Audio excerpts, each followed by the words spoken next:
तुम्ही पाहत आहात MCN न्यूज मराठी। संत परंपरेतील विठ्ठलाचे परमभक्त संत शिरोमणी श्री नामदेव महाराज यांचा 676वा समाधी सोहळा जळगाव जामोद शहरातील वैष्णव शिंपी समाज मंडळातर्फे विविध धार्मिक व सांस्कृतिक कार्यक्रमांनी उत्साहात साजरा करण्यात आला। या समाधी सोहळ्यानिमित्त रांगोळी स्पर्धा, भक्तिगीत गायन, महिलांसाठी संगीत खुर्ची तसेच लहान मुलांसाठी विविध स्पर्धांचं आयोजन करण्यात आलं।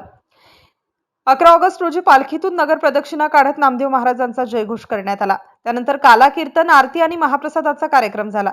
शहरातील किल्ला शाखेत झालेल्या या सोहळ्यात शिंपी समाजातील महिला, मुले, तरुण तसेच समाज बांधव मोठ्या संख्येने उपस्थित होते।